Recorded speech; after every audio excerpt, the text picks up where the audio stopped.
Great. So thank you everyone again for joining us for the Early Childhood Book Challenge Kickoff webinar. This is a super exciting moment for us on the OpenIDEO team, as well as our partners at the William Penn Foundation, to have this first touch point semi-in-person to meet all of you.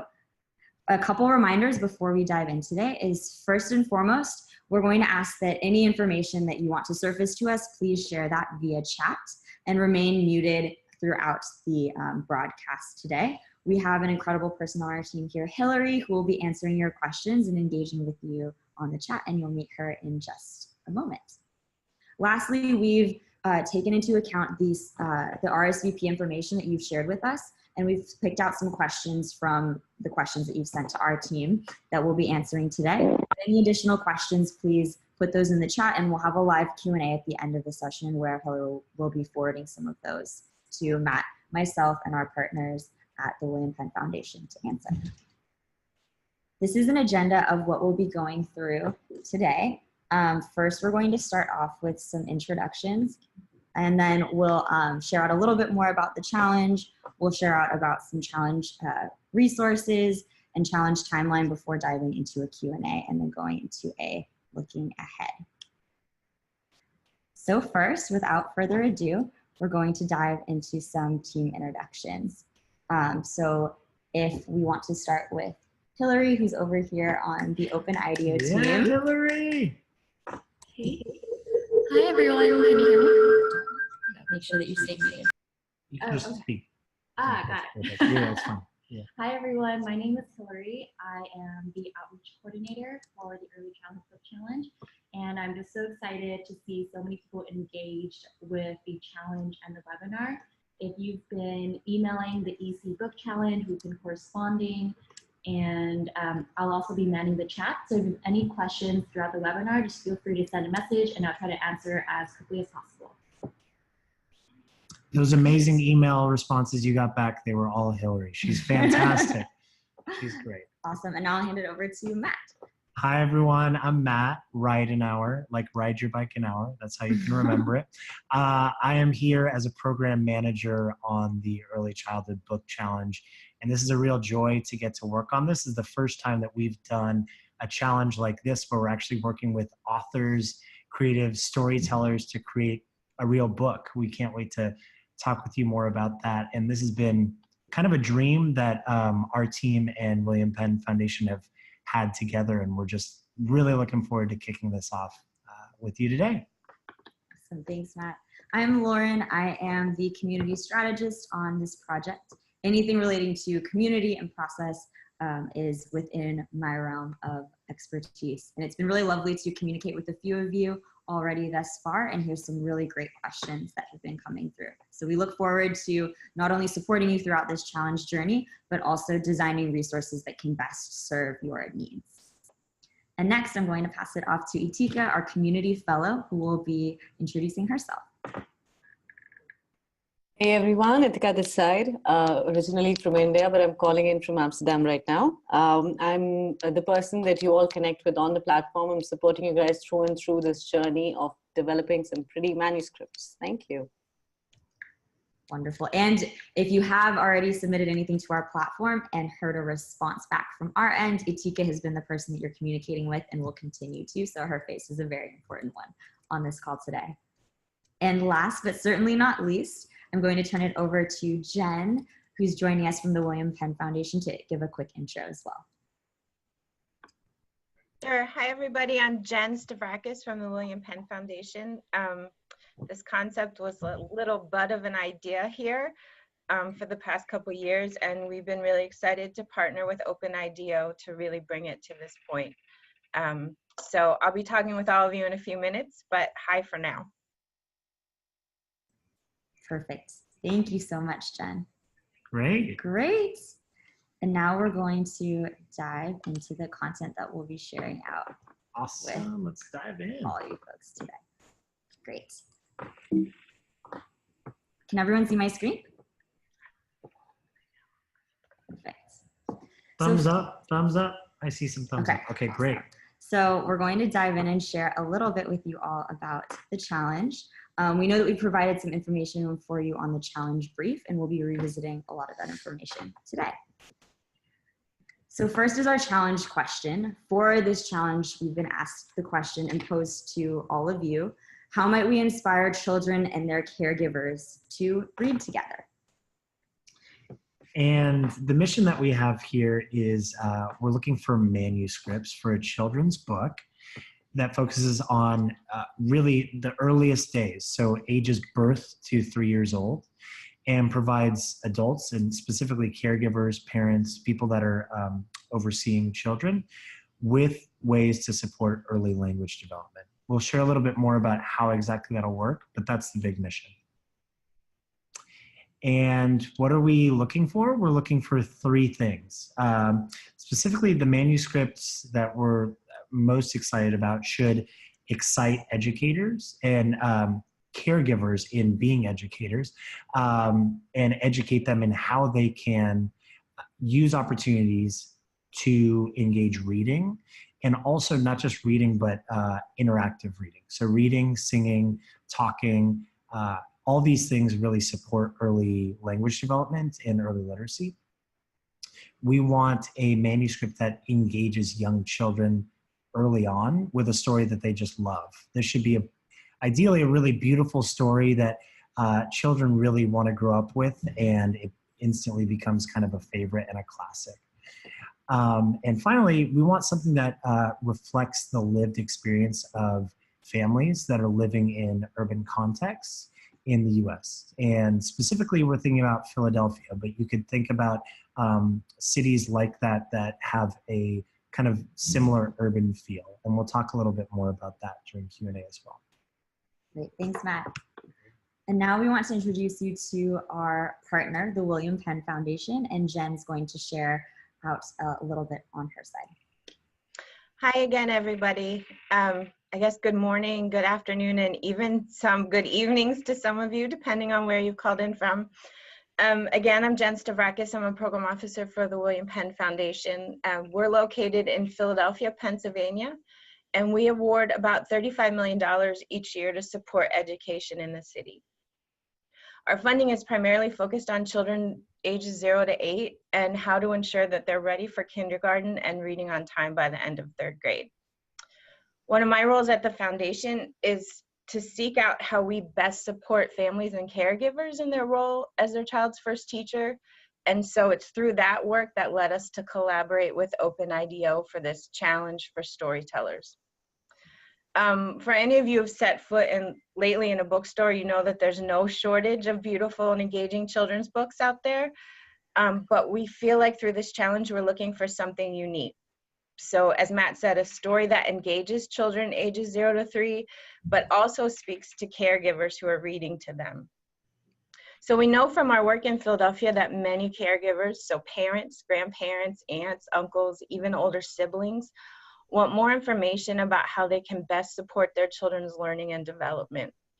So we really think of this book as a mechanism for showing them tips and techniques to support early learning and language as it's engaging the child. And again, as Matt said, we would love nothing more than for this to be the book that a kid wants to read over and over and over again. So what is it that caregivers with newborn babies should know about how to support language development? I think for many caregivers, early literacy is still really narrowly defined as sitting down with a child in your lap in the evening before bedtime and reading a book. For a lot of parents, finding the time to do that can be a challenge. It can also be a challenge of resources and not having the funds to have books at hand. I don't know how many of you on the webinar are parents or grandparents or have even babysat, but that evening bedtime ritual often doesn't look like or go as planned. A baby may be trying to eat the book, a toddler may decide that's a great time to jump off your lap and run around the room or grab a toy. And so we really want parents to see through this book that it's not just sitting down and reading a book, it's talking, it's singing, it's pointing out things as you travel on the bus or in the grocery store. Even story times that seem like they've completely gone off the rails, all of those little moments have an enormous impact on a child's growing brain, even when it seems like they're too young to understand what's being said. Even responding to a baby's babbling, so mimicking back what they say to them, is an important brain building interaction for a child. We also want to make sure that caregivers in our very diverse city understand that speaking to their baby in any language is beneficial to them. It doesn't have to be the same language that a child's going to be expected to speak when they get to school. So again, as Matt said, what we're asking for this challenge is how can a story that's written for a child also show an adult some simple ways to support early literacy? So we're looking to you, writers and illustrators, to show us how it can be done, and we really can't wait to see what you create. Awesome. Thank you so much, Jen. Yep. And Jen will be joining us for the Q&A portion of this call as well. So that's not the last time that you'll hear from her. Great. And now we want to go over the challenge timeline. So right now we're in the open submission period, which means that we are accepting your manuscripts and your submissions to the OpenIDEO challenge.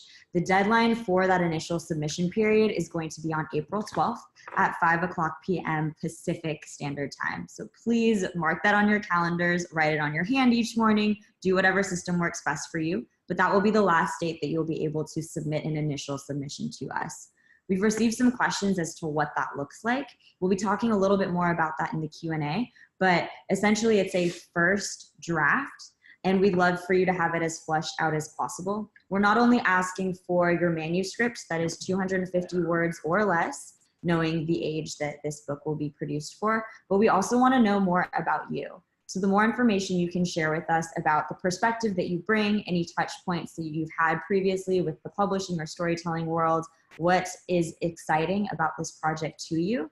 We're looking forward to getting to know you in addition to getting to know your manuscript. So those other questions that we provided on the submission form are all ones that we ask you to answer.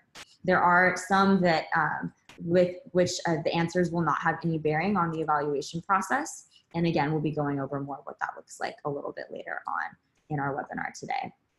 After the open submission period, which ends on April 12th, we will go through a review process with our team here at OpenIDEO internally to go through evaluation. We will then select 10 selected concepts to move into what we call shortlist refinement. That is about a month-long period in which we will ask for folks to continue to iterate on their submissions and continue to work in edits, and we'll be providing additional resources during that time as well, such as illustrators and some additional sources of feedback. The deadline for that is going to be May 25th, 2019 at 5:00 p.m. Pacific Standard Time. So that only applies to, again, the 10 selected author teams that will be moving into that shortlist refinement period. Lastly, we'll go into final evaluation, which is another period in which submissions are locked on the platform.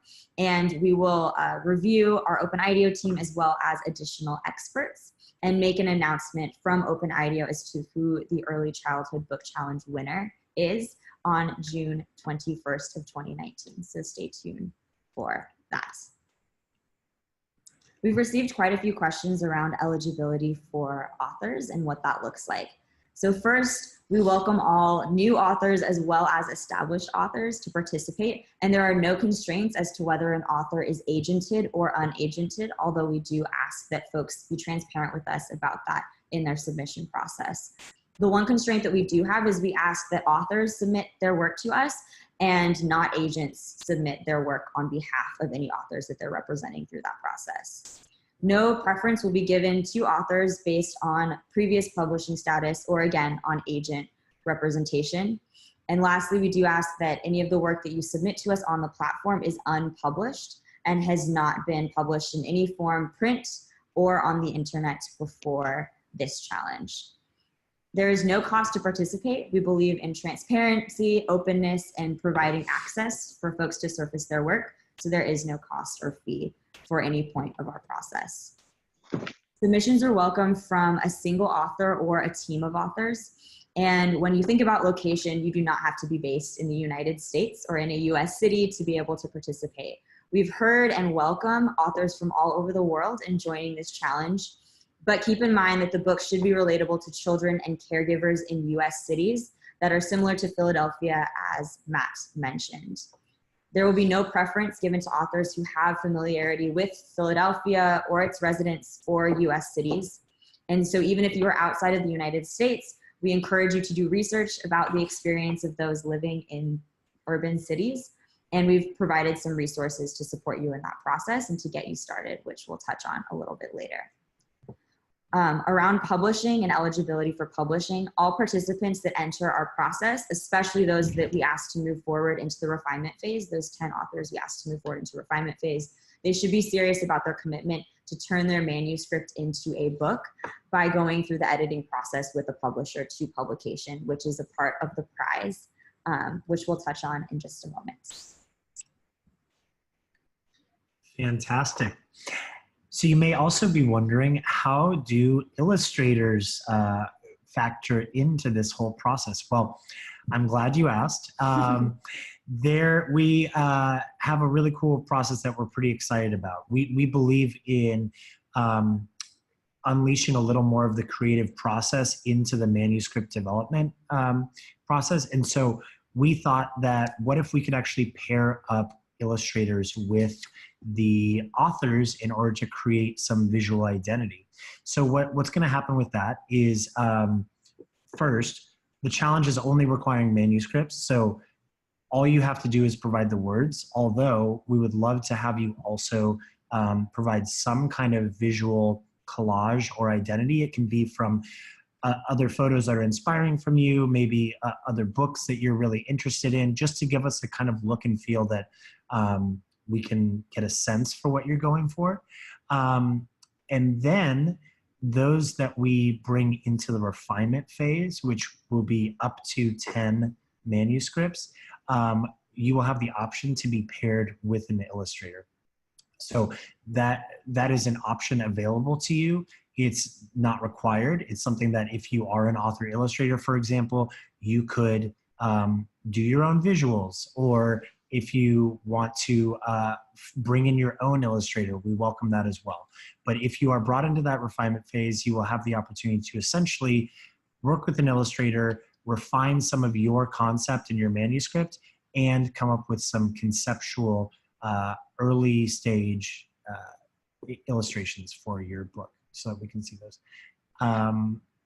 And we have an opportunity for you to sign up to be considered as an illustrator. So if you are an illustrator, if you know people that would be really interested in being considered, we will send out a link to you to sign up. Great, thanks, Matt. And just one build on that is we will be sharing out not only a recording of this webinar, but also this deck that we're sharing on this webinar with all of you. And there are embedded links with the link to sign up to be an illustrator with us, or to fill out an interest form. And also Hillary has shared out the direct link in the chat for all of you to reference. And Matt, would you like to share a little bit more about our prize? Yeah, so the really, really exciting thing for all of you. So there will be one manuscript winner at the end of this, and that winner or team of winners, whoever creates the manuscript, will have an opportunity to have $20,000 in award prize money for the manuscript in order to make that publisher ready. This is all contingent on the fact that the person that's the winner or the team will need to move forward into publishing with the publisher that we're selecting. So that prize money is contingent upon moving forward with the book. You will be recognized as the winner of the Early Childhood Book Challenge through some PR and email campaigns that we'll run. You will get connected to a publisher that we are selecting now in order to turn that manuscript into an actual book and be printed. And not only that, but it'll be distributed. We think at least 10,000 books will be printed, published, distributed around Philadelphia and even beyond that. And we have a vision for it, this book living on beyond to be for sale and in different distribution channels beyond this initial run. And finally, we will be hosting a winner event in June. And as a winner, you would be invited to come to Philadelphia for that to be recognized. So pretty exciting things coming up for the prize winner. Awesome. Thank you, Matt. And to set you up for success and be clear on what it is that we'll be evaluating submissions based off of, we wanted to share our evaluation criteria up front with you, again, to set you up for success. And so you can continue to not only read the evaluation criteria before submitting your manuscript and crafting your manuscript, but also revisit it throughout your editing process. So the first evaluation criteria we're asking for is that this manuscript be engaging. To the 3 goals that Matt shared out initially, manuscript must be enjoyable and engaging for children from birth to age 3, while inspiring caregivers, so not strictly parents. You can think of educators, teachers, grandparents, extended family, siblings, and children of the age of birth to age 3 to read that manuscript together again and again. The second is that we're asking that your manuscript be research informed. So a goal of this challenge is that we create something that is a literacy guide and supports language development, or is a tool for language development. So not only is it an engaging book, but it's also informed by early childhood research and teaches caregivers ways to support early language development with infants and toddlers. We again have some more resources to support you in learning more about early childhood research, but we also encourage you to do your own research beyond the resources that we've provided. The third is that it expands the conversation. We're excited for manuscripts to be additive to the children's book space and to think beyond current narratives with stories that elevate non-traditional spaces, identities, cultural experiences, ethnic perspectives, racial backgrounds, and community experiences. So again, something that is additive to the current early childhood space. The fourth is that it's community rooted. Manuscripts must reflect an urban setting, so a US city, and demonstrate a community-rooted perspective that resonates with residents in urban cities like Philadelphia. The fourth is we're asking that it be age-appropriate. Manuscripts must use vocabulary and concepts that are supportive of developing early literacy for children from birth to age 3. Within that, we've provided some supporting resources. We're asking that the majority of the words that you use in your manuscript be tier 1 vocabulary words with maybe a select few tier 2 vocabulary words. And this is strongly preferred when we evaluate manuscripts with our editing team. We'll ask that previously unpublished work only be submitted to this challenge. So work that has been submitted in any format, online or print, is not eligible, including self-published work is also non-eligible. And lastly, we're asking for manuscripts that are 250 words or less, knowing that, again, this is going to be for an infant or a toddler to read. That is the word count the word count constraint that we've put on these manuscripts. So please ensure that your initial manuscript draft that you submit to us is no more than 250 words. And we ask that the manuscript be 250 words or less, not including the title. And now I'm going to hand it over to Itika, our community fellow, to share out a little bit more about participation. Thank you, Lauren.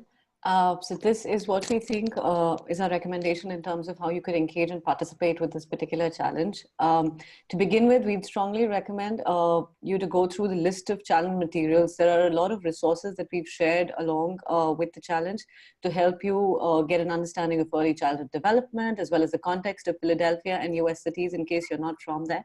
And we deeply encourage you to actually go through that, use that to help you support your manuscript and make it as informed as can be. Right away, we'd actually recommend and ask you to start crafting your manuscripts and drafting them out and putting it out there with the final outcome of your final viewers and readers being children from the age of 0 to 3. Submit your first draft to the manuscript. Don't wait very long to refine it further, because once you've submitted the draft, you can actually continue to edit it even if it's published. The one thing that the publishing will enable is it'll help a lot of people on the community who are extremely active and supportive to help you refine your manuscript and guide you with recommendations that they think are relevant. So that collaborative effort would be really, really helpful to help you refine it further. There'll be a lot of people helping you refine your manuscript, and we'd also encourage you to keep engaging with the platform through the journey, to collaborate with other people who are writing stories similar to yours, different from yours, or just giving feedback to other people in terms of how they could go further in that journey of the story itself. So collaboration is definitely a must both ways. We'd also recommend you to continue to revise and iterate your manuscript, because you have, if you've submitted it already or you're at the verge of submitting on the challenge right now, you have a good 3 to 4 weeks to actually go ahead and refine and continue to iterate it further. Basics of design, the more iterations, the closer to perfection it can get. So that would be our recommended process of participating with this challenge. Talking about just our suggestions of how you can make most of this challenge. It's after all the first time to actually have a manuscript challenge online in a place where we collaboratively build the story together. Here's from our design thinking perspective of what we think is ideal to make the most of this challenge for you. Start with feeling your users, feeling the story, feeling the people that you're actually writing this for. So engage with the end users by going through the resources. Imagine and create a manuscript and a draft of a story that you think is ideal for them. Go ahead and share that story. Don't hold back with thinking that the ideas that you have are going to be unique, and if you hold them back, they'll grow. Because once you put it out there, you'll be surprised at how much they can actually grow through collaboration. And when there are people supporting you on this journey of growing, go ahead and support many others out there in the challenge who are not essentially competition, but just other people also trying to put out the best story that is there. So that would be our suggestion of making the most of this challenge of putting together the manuscript. Great. Thank you so much, Utika. And next we'll be diving into challenge resources, and I'll hand it back off to Utika to share a little bit more about the frameworks that we've set in place. To make sure that a lot of you who are not acquainted with writing for children or with just the context of Philadelphia, we've put down a lot of effort into putting out a lot of resources that you can access and read through and go through. It's a mix of podcasts, videos, books, and articles that you can actually go through.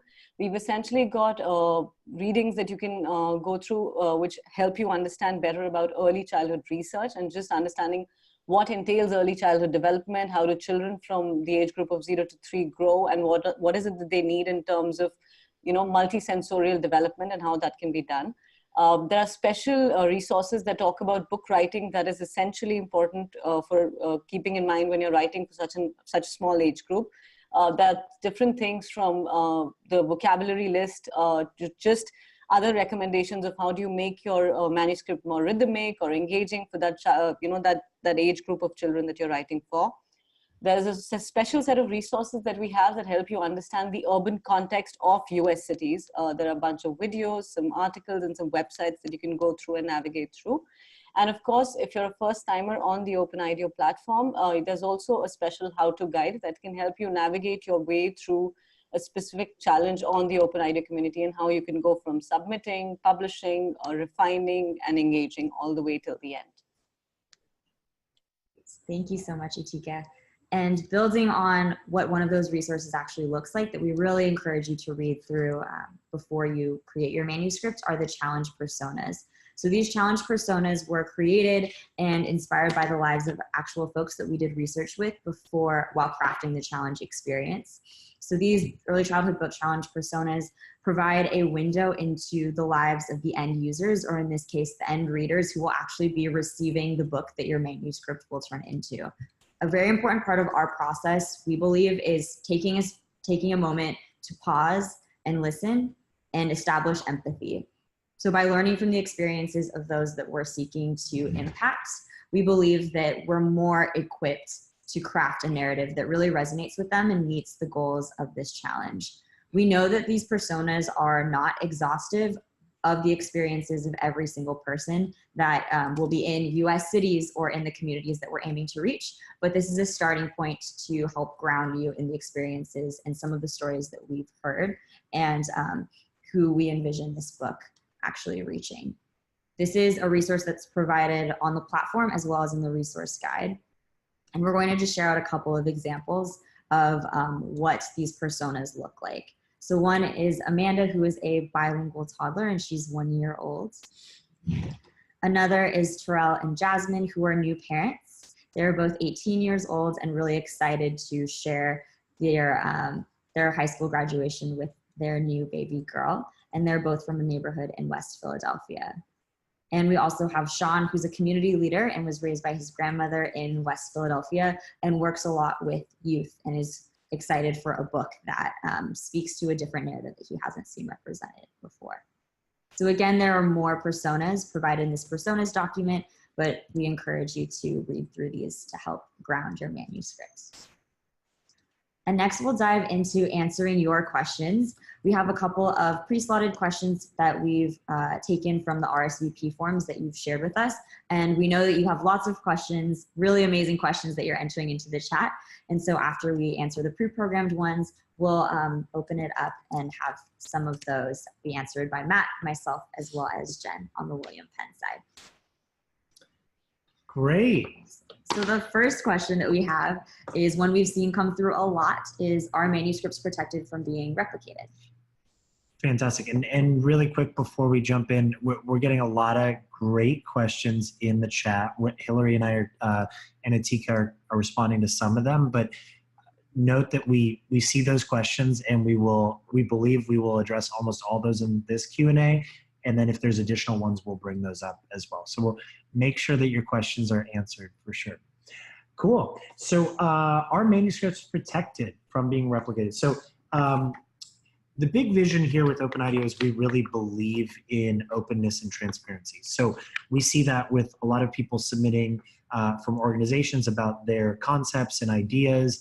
And what we found is people, by making it an open process, connect with each other, collaborate, form new partnerships, refine their ideas, get feedback. And we think that the same thing can happen here, that by submitting your manuscript that actually you can get, and we've already seen it, Atika can attest, many people giving feedback on a manuscript idea, or hey, have you considered this? Or have you connected with this other person that might be interested in your work? So we think that there's actually value to participating in an open collaborative process and platform, and we think that you will benefit from doing that. That said, everything is open and on the internet. So it would be as if you were to post your manuscript to Reddit or a blog. People can read it and people could use that or be inspired by it. So if you have concerns around copywriting or something like that, we suggest that if you want to go forward with copywriting your words, that's not something that we provide, but that's something that you could certainly look into yourself.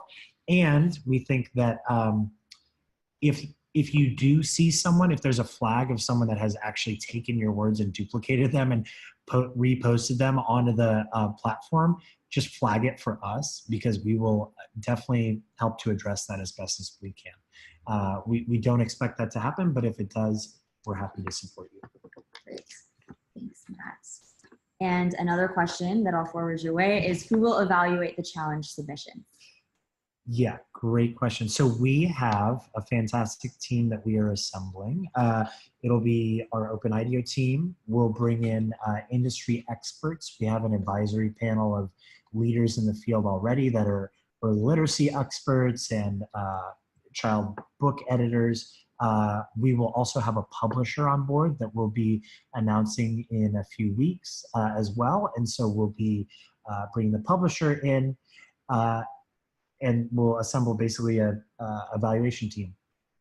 William Penn will not be involved directly in selecting the winners, just as an FYI. So all the evaluators will be people other than William Penn as judges. Great.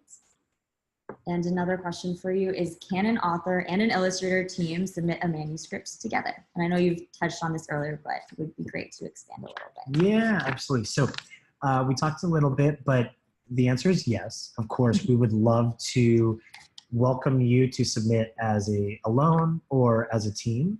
And specifically during open submission, we're only requiring you to give us a manuscript, the words specifically, but we also would love to see your visual collage, your inspiration images, something to give a look and feel that you imagine the book having. As we mentioned, those that are brought into refinement phase, you'll have the option to work with an illustrator to further refine your work and give more visuals to it. And it could be that you are an author illustrator and we welcome you to submit both, or work, as yourself as a one-person team to create your visuals and your manuscript.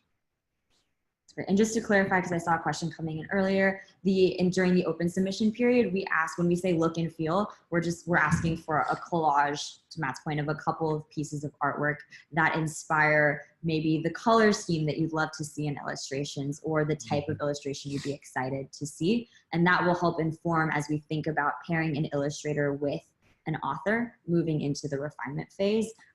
Maybe what are some qualities of the types of illustrations or the type of illustrator that you'd like to work with. Great. Another question is, can I submit to the challenge even if I am not from a US city or from Philadelphia? The answer is yes. We are super, super, super excited to see the ways in which folks who are from outside of the US context learn about the city experience within the US and write from that place.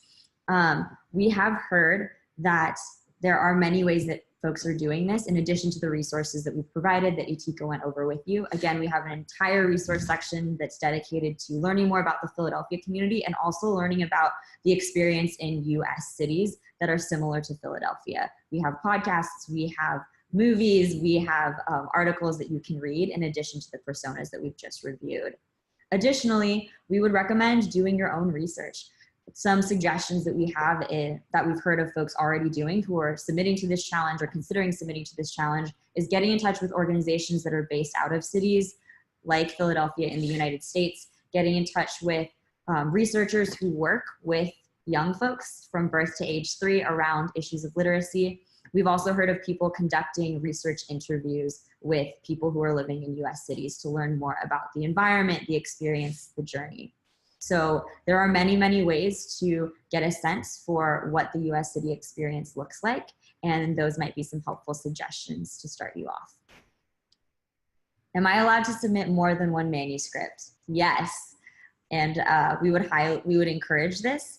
So please feel free to, with your OpenIDEO account, submit more than one manuscript to the challenge. We ask that every manuscript that you submit be a separate post and a separate submission. So you can feel free to submit as many manuscripts as you would like.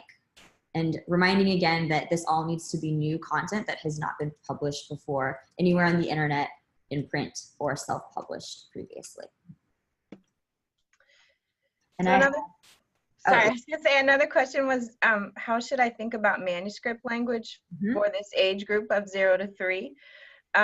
So as Utika said, I would encourage you to check out the resources, the early childhood writing resources that are on the website. There's really great information about Tier 1 vocabulary words that are appropriate for this 0 to 3 age group. There are resources around tips and mistakes from published authors and illustrators who have done children's books. There's also great examples of high quality children's books that you can use for inspiration there. So it's really a great resource as you're developing your manuscript. Great, thanks so much, Jen. And another question that I'll hand over to Matt on our side is, how close to a final draft should my manuscript submission be? Great question. So we encourage you to obviously develop it as far as you can and and particularly, you know, if you submit something now and you get feedback, and iterate on it and keep working on it for the next few weeks before the April 12th deadline, we would highly encourage that. We also know that we don't expect that it would be a final version at the April 12th deadline. So a couple ways that it will continue to develop.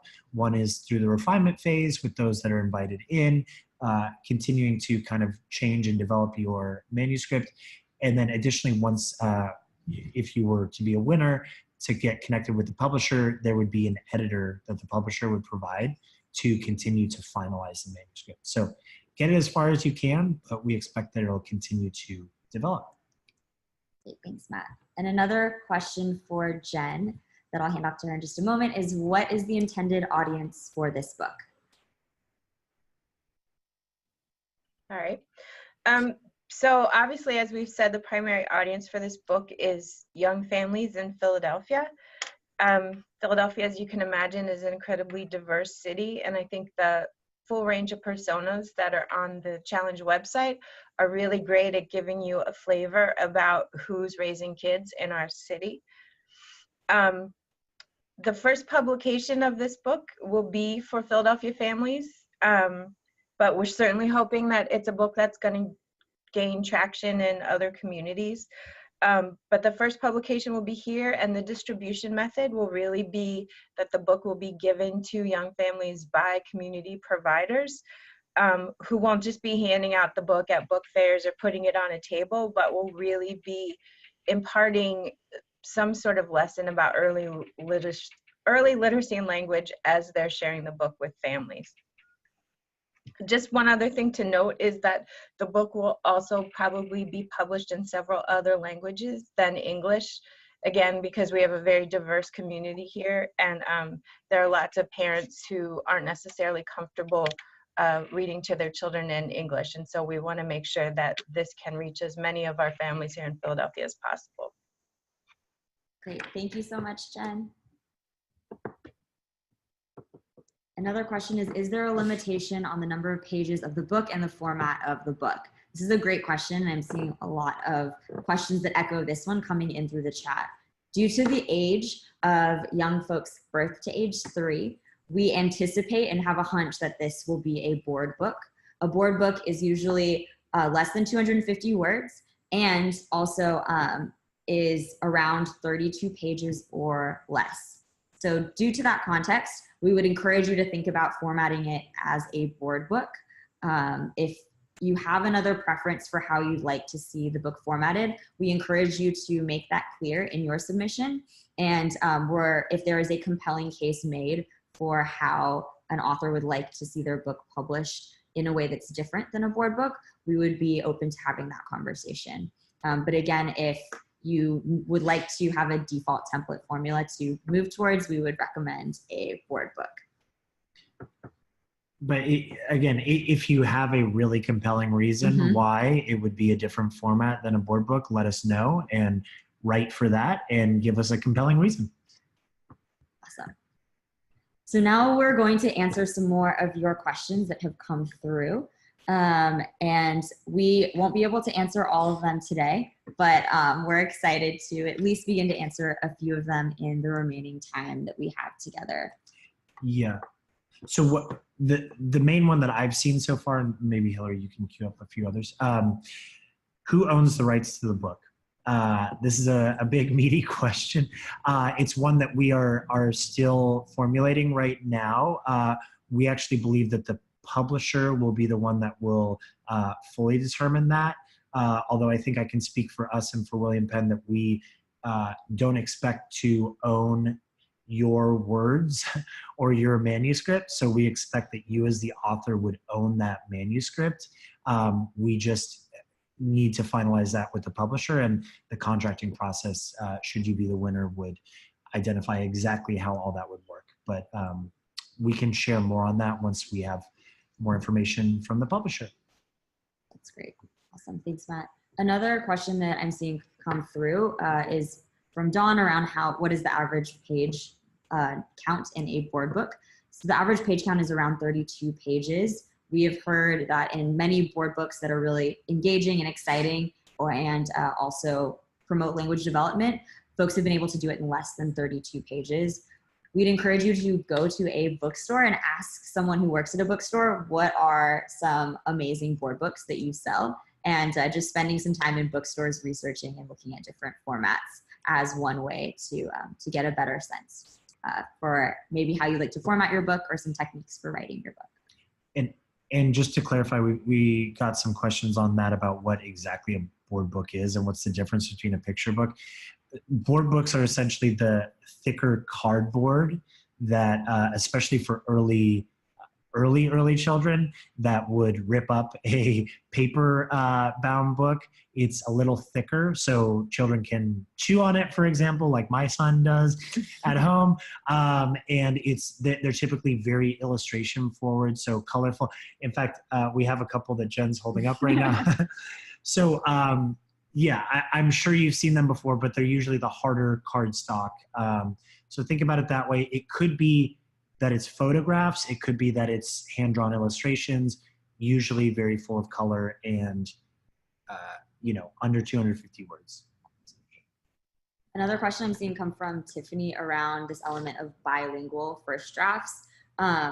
And if including a manuscript in 2 languages, how to format that on our platform. So what we'd love to see is in the submission form, we ask again that it's 250 words. So what you can do is put the English version of your manuscript in the core submission question. There is additionally an attachment section on every single one of the applications. So please submit or attach to us a PDF or a Word document that has the US or the English translation, as well as the translation in another language. So while we hope that you can include at least one version of the manuscript in the core submission question, you can feel free to submit via attachments additional translations for that manuscript if that's something that you're doing up front.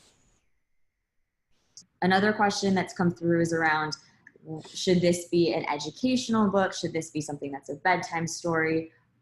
How should folks be thinking about that? And I'd encourage everyone to go back to the original goals that we've set out for the challenge. So not only is this an engaging book that parents could read with their kids 0 to 3, or that grandparents could read, or that a teacher could read to a preschool, a room full of preschoolers that are within that age range. And not only is it an engaging story, but it's also teaching and supporting language development. So I think the answer is both, that in order to, and we also believe and have heard that in order to support language development, there needs to be an engaging story as a medium to bring about that education and that awareness. So I think that it's engaging story, yes, as the foundation to teach early language development and support education through that. I would just add quickly that, you know, there are a lot of pamphlets and handouts that parents get on this from a lot of people. We do not want this to be that. The word engaging, compelling, something that's interesting to the children and the parents to read, is the most important thing. It should definitely not read like a how-to or a handbook. Mm-hmm. That's great additional context, Jen. Inspire imagination and get creative. There was one other question around, can it be a lift the flap book? We're open to all your creativity, and if there's amazing ways that it can be engaging, we want to hear from you. So certainly let us know and specify in your submission if you expect this to be something like a pull a flap open or cut out certain parts of the book or whatever that is. We are certainly open to that. And we have time for about one more question. So there's a question coming through about, can it be a concept book? Or can it be a concept, I assume like a concept draft manuscript that you're submitting to us?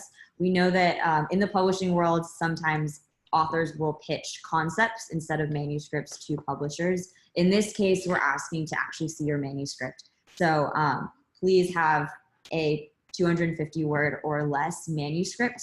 You're more than welcome to submit more content around what the concept is and how you came to write this manuscript. That information is exciting to us, but we'll really be reviewing folks based on the content of their manuscript and having something at concept stage, knowing again the level of fidelity that we're hoping to review and evaluate folks based on at the end of the open submission phase would not be the recommended route.